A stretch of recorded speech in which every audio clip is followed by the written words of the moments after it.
Vocês sabiam que lá em 1930 a Virginia Woolf já estava falando sobre a crise das bookreads, das resenhas, das publicidades de livros? Pois pois é. Vamos falar sobre isso. Na verdade, vamos nesse vídeo refletir um pouco sobre essa questão das resenhas, das estrelinhas na Amazon e de tudo isso que está se tornando, né, as redes sociais que falam de livro. E aí, que tal um café? Oi, para quem não me conhece, eu sou a Nath Marques. Eu sou autora de Os Ares de Luísa, Matérias do Coração e Quando a Areia Acabar, eu estarei aqui. E se você está aqui nesse canal já faz um tempo, você também sabe que eu crio conteúdo sobre livros. E eu estou muito inserida nesse mundo dos livros, né? Porque eu sou autora, sou leitora crítica, preparadora de texto e sou criadora de conteúdo de livros. Então, é um mundo que faz parte de mim e eu faço parte dele. E as bookreads, né, que são basicamente, para quem não conhece esse termo, Instagrams, YouTubes, TikToks, todas essas redes que falam sobre livros. Então, bookreads. Essas bookreads estão entrando em um certo colapso, é um momento de crise, vamos dizer assim, é um momento de crise.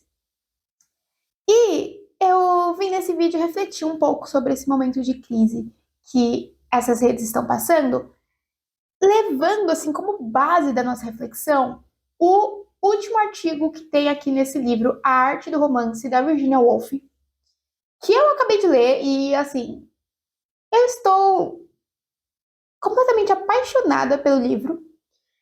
E esse último artigo fala justamente sobre resenhar, né? Dar a opinião, fazer resenha, a diferença entre resenha e crítica, ele chama resenhando. Né? Inclusive, vocês vão me ouvir falar muito desse livro aqui, ainda no canal. Esse é só o primeiro vídeo.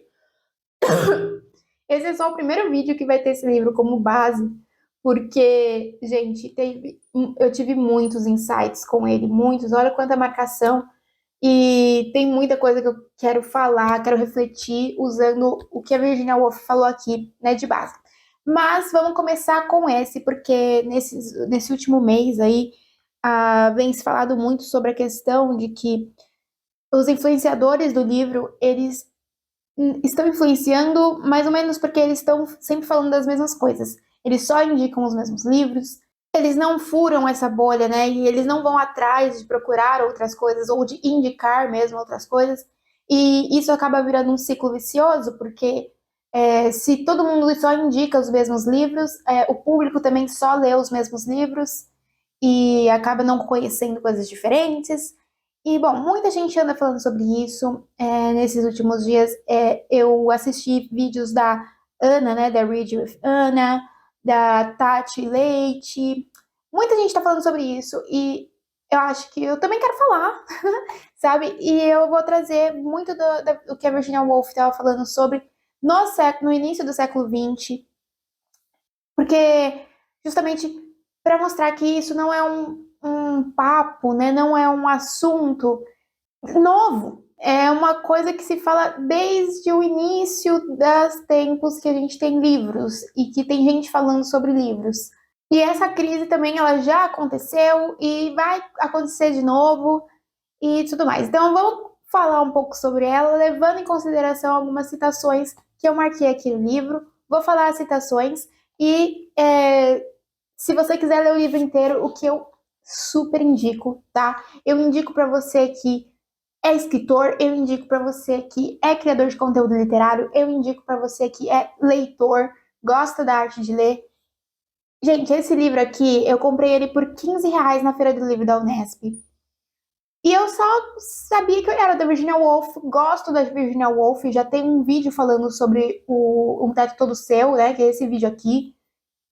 E falei, vou comprar, é da Virginia Woolf, vou querer ler. E, cara, eu fui sem total expectativa e ele foi demais, tá? O link para esse livro aqui tá aqui na descrição. Super indico que vocês leiam. Ele é baratinho, ele é da LPM Pocket, né? Então é um livro de bolso. e é um compilado de vários artigos da Virginia Woolf sobre, né, a arte do romance, no caso romance, não romance romântico, romance como gênero textual. Então é a arte da literatura, a arte de escrever textos de ficção, basicamente. Eu vou começar lendo uma citação dela aqui, desse último artigo, né, que é o Resenhando. Ela fala que existiram duas tendências que juntas levaram ao declínio e à queda da atividade de resenhar, sendo mais rápidas, mais curtas e mais numerosas. O valor das resenhas para todas as partes envolvidas, que são o autor, o leitor e o editor, diminuiu. Ela começa falando sobre como de anos para cá, né, no caso dela, de anos até 1940 e 39, assim, que foi a época que ela escreveu esse livro, esse artigo, mas eu vou pegar, trazendo de anos para cá, para nossa época, como que a resenha, ela perdeu o seu valor, seja para qualquer parte envolvida, seja para o autor, seja para o leitor, ou seja para o editor. E hoje em dia a gente vê muito isso acontecendo também, né? Por quê? Porque quando a gente vê uma resenha nas redes sociais, hoje a gente se pergunta se aquilo ali é verdade, né? Se aquilo ali é real, se aquela opinião, aquela supostamente crítica que aquela pessoa está fazendo ali, se aquilo está embasado, no que aquilo está embasado, na verdade, né? Será que essa pessoa ela tem bagagem para fazer essa resenha? Será que essa pessoa realmente leu esse livro, né? De uns tempos para cá a gente está vendo tanta coisa estranha acontecendo na Bookreads, porque tem gente que faz resenha sem nem mesmo ler o livro. Tem gente que compra resenha. De uns tempos para cá ela vem perdendo muito o valor também, né? E a gente pensar o quão isso é ruim para todo esse ecossistema do livro. Vamos continuar. O valor mais importante de uma resenha para o autor era o seu efeito sobre ele enquanto escritor. Dava-lhe uma opinião especializada sobre sua obra e lhe permitia julgar de maneira aproximada até que ponto se saíra bem ou falhara como artista. Isso foi destruído quase por inteiro com a multiplicidade das resenhas. Agora que ele recebe 60 resenhas, enquanto no século XIX recebia talvez 6, o autor descobre que não existe uma opinião sobre sua obra. Logo, ele passa a desconsiderar elogio e crítica. Ambos são igualmente inúteis. E valoriza a resenha apenas pelo efeito sobre sua reputação e pelo efeito sobre suas vendas. A primeira agora, ela vai pegar qual foi a desvalorização da resenha para o autor. E fala ali do século XIX, como é que era, e aí no século XX como que ficou, né? Cada vez mais resenhas acontecendo. E a gente traz hoje, agora para o século XXI, né? O quanto de resenhas que a gente vê. E a gente se pergunta o que realmente pode ser chamado de resenha, né? Como autora, que resenha que eu levo em conta ou não? Muito autor olha as resenhas e sente cada uma delas, dos leitores, né? Em Scooby e etc. Mas tem muito autor que ignora, tá? Tem muito autor que fala, eu não quero saber a opinião dessas pessoas, porque não importa. Porque muitas vezes a opinião não me diz nada. E é bizarro porque tem muita gente fazendo grupos, por exemplo, que compram resenhas negativas, sabe? Grupos de resenhas negativas para livros por causa de concorrência. Quando eu soube desse rolê de, tipo, vamos fazer esse grupo, todo mundo que tá nesse grupo, que der uma estrela na Amazon, para X livro, leva brinde, sabe? A gente chegou num nível, num momento dessa criação de conteúdo, dessa valorização de uma opinião, muitas vezes que não é uma opinião verdadeira, que faz com que as resenhas que a gente vê na internet sejam totalmente desvalorizadas. E aí, pegando aqui da parte do autor, realmente, se a gente começar a escolher as resenhas que a gente vai levar em conta, eu, por exemplo, só vou levar em conta resenhas de pessoas que eu sei qual é o histórico dela no mundo do livro, né? Eu sei que as pessoas, por exemplo, pessoa A, ela tem uma bagagem literária que, ao ler o meu livro, ela vai entender as referências para que ela dê uma opinião que gostou ou não gostou, mas que ela vai ter a referência para fazer isso.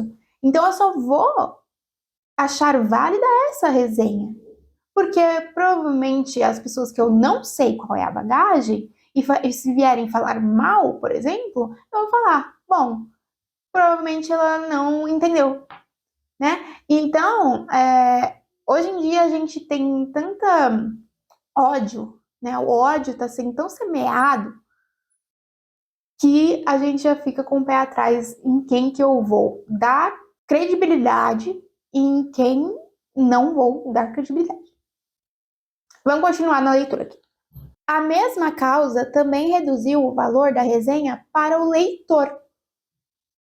Nesse entrechoque de opiniões totalmente contraditórias, uma anula a outra.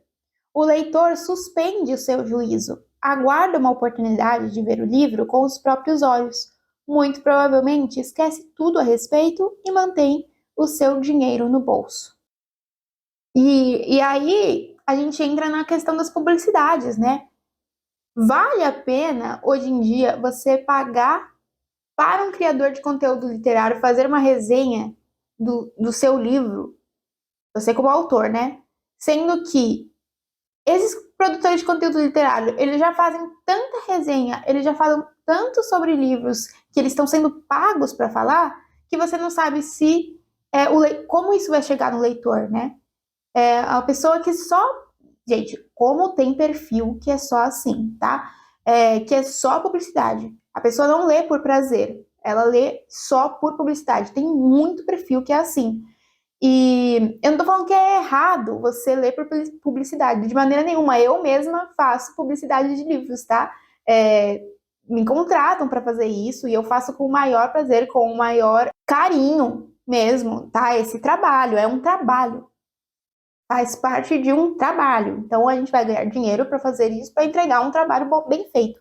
Só que tem muita gente que tem um perfil que só lê por publicidade. E aí a gente entra nessa questão da credibilidade das pessoas, né? Eu, como leitora, não acredito em quem só lê por publicidade. Em quem só posta hashtag publi, asterisquezinho publi. Não acredito. Porque eu sei que essa pessoa não está lendo pelo gosto de ler e pelo gosto de compartilhar a literatura, sabe? Ela tá lendo para ganhar dinheiro, só. Como leitora, essa pessoa não tem a menor credibilidade. A resenha dessa pessoa não tem a menor credibilidade para mim. Não tem. E aí entra naquele negócio, né? Ela indicou um livro, mas eu não vou comprar esse livro que ela indicou. Para mim, sumiu da minha mente esse livro, porque ela só lê por publicidade. Hoje a gente chega num momento em que as resenhas, talvez, dependendo da líder de quem tá pondo, não vale para nada. E eu, como autora, gente, não fecho publicidade com criador de conteúdo que só tem postado coisa de publicidade, tá? Eu já tenho um vídeo dando dicas para autores fecharem publicidade de uma forma correta, tá? De uma forma que é viável e que dá resultado. Porque eu sou bombardeada no Instagram com mensagem na DM falando: Oi, adorei a sinopse do seu livro. Vamos fazer uma publicidade para ele? E aí eu pergunto para a pessoa, né? Qual livro? Ah, é o seu livro. Eu tenho 2 livros, a pessoa nem viu, a pessoa não me segue, a pessoa não acompanha o meu trabalho, sabe? É uma mensagem automática. E isso tira totalmente a credibilidade dos criadores de conteúdo, no geral. No geral. E eu que tô dos dois lados, né? Que eu tô do lado do autor e eu tô do lado do criador de conteúdo, eu fico sem palavras. Eu fico sem palavras porque eu falo, como que pode? Como que pode isso, gente? É uma mensagem totalmente automática. E para você simplesmente ganhar um dinheiro fácil, às vezes. Sabe? Cadê o amor pela arte? Não existe o amor pela arte. Tipo, não existe mais. E é isso que, no meu ver, e tipo, no ver da Virginia Woolf também, é, tira toda a valorização de uma resenha literária. Né? Não existe mais esse olhar da arte pelo livro.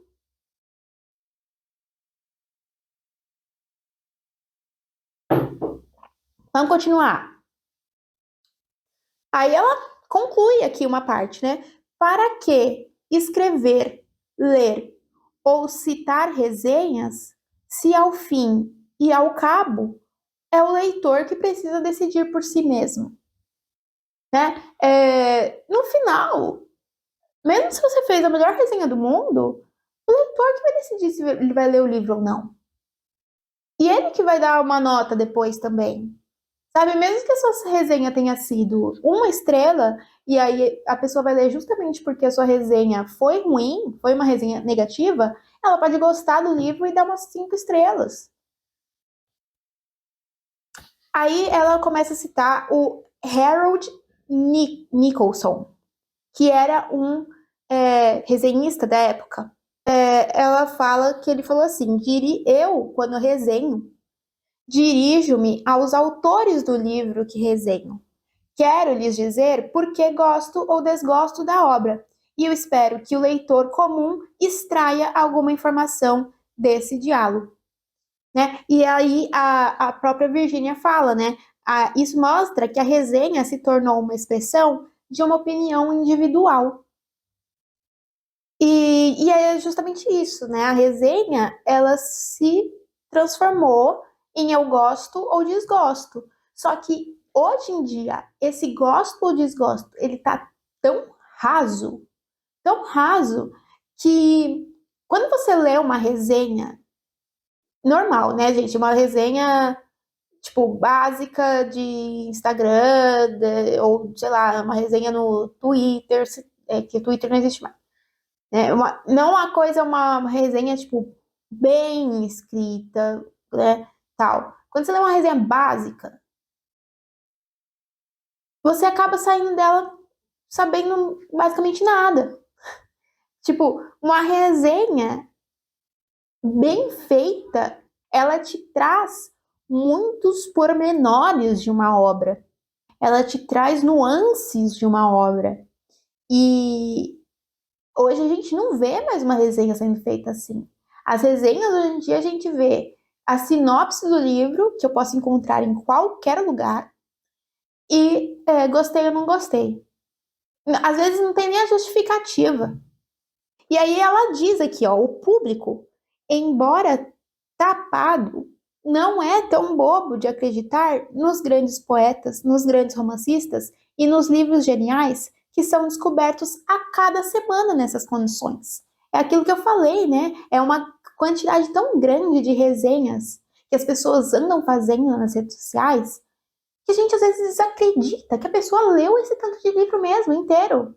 Né? Tem aquela questão que rolou aí também, né? Bombou para que a gente comentasse da leitura dinâmica, né? Caramba, você consegue ler 30 livros no mês, um livro por dia, para fazer resenha de tudo isso. Consegue mesmo?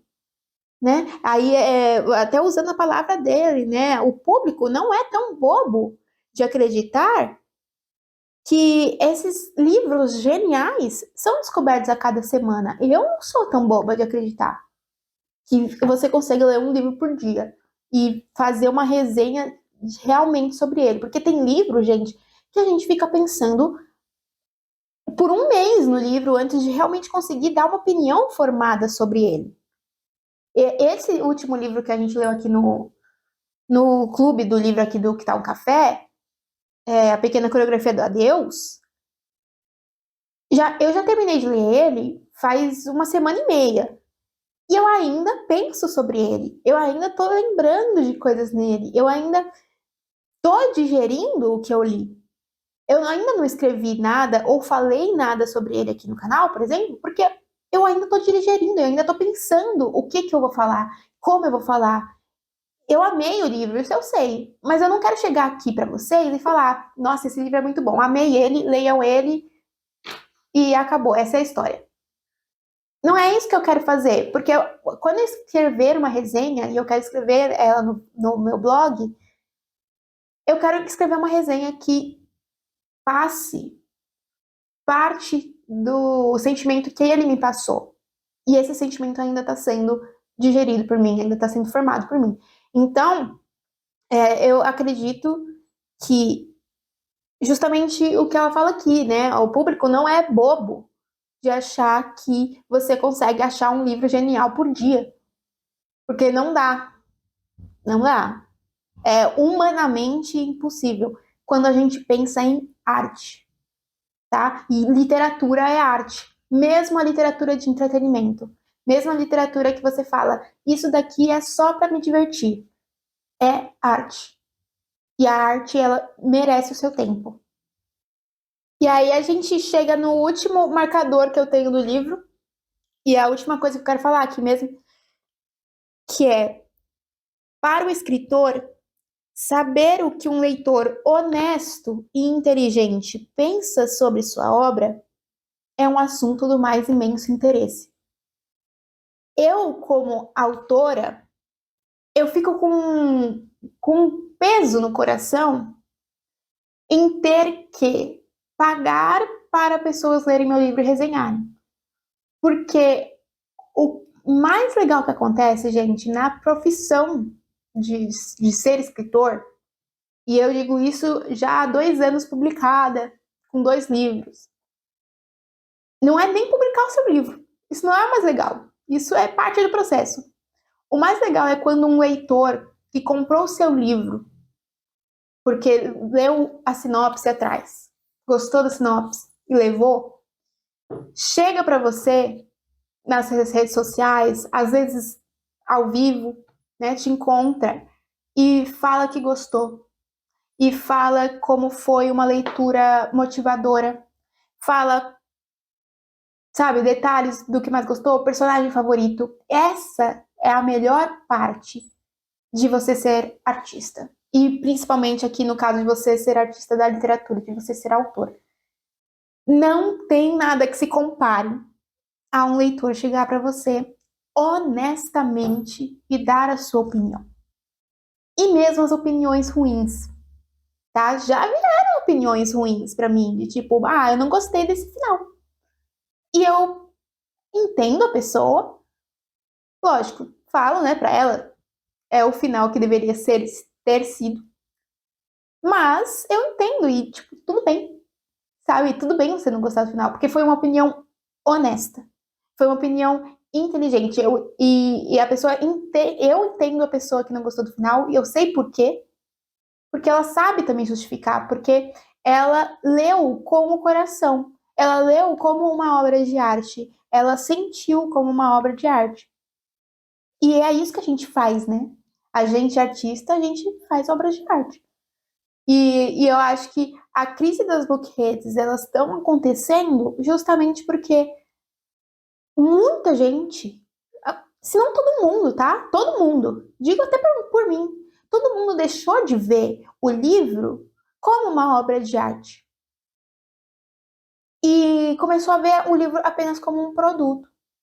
E ele é os dois. A gente não pode esquecer que ele é os dois. Né? Como toda obra de arte, né? Também é um produto, tudo tem a ver com dinheiro, né? A gente vive num mundo capitalista, então tudo tem a ver com dinheiro. Mas eu acho que justamente por ter perdido essa liga, é que a gente entrou numa crise tão grande que a gente está remoendo esses assuntos que já foram remoídos aqui no século XIX, no século XX, e a gente está remoendo eles de novo no século XXI, porque a gente massificou algo que fala diretamente com o nosso cerne, né? A arte, ela fala com o ser humano. E a gente massificou, a gente transformou o próprio ser humano em um produto. Então a gente está entrando em crise novamente. E isso vai continuar acontecendo enquanto a gente não der esses passinhos atrás e realmente valorizar cada livro que a gente lê, né? Sentir cada livro que a gente lê e valorizar cada resenha que a gente escreve, cada resenha que a gente é pago para escrever, porque sim, é o meu trabalho e justamente por ser um trabalho que eu vou dar uma opinião honesta, porque além de, por exemplo, o autor estar esperando isso de mim, eu sei que os meus leitores, as pessoas que me acompanham e querem saber a minha opinião sobre um livro, também estão esperando a minha honestidade. E é o que elas vão receber.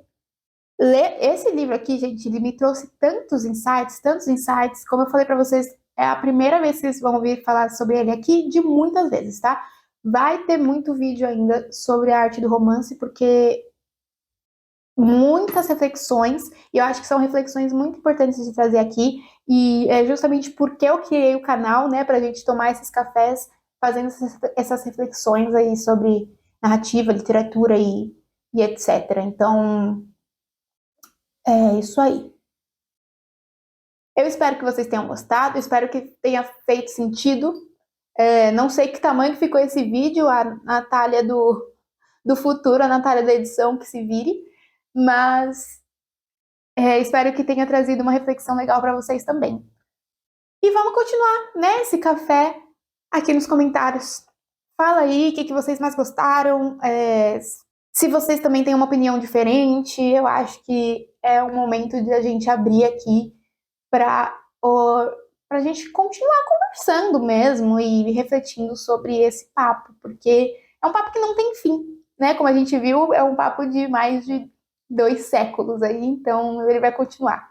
Se você ainda não é inscrito no canal, mas você gosta de vídeos assim, gosta de falar sobre literatura, sobre narrativas, filmes, cultura pop, se inscreve aqui no canal. Seja bem-vindo para mais cafezinhos comigo. Um beijo e a gente se vê na próxima.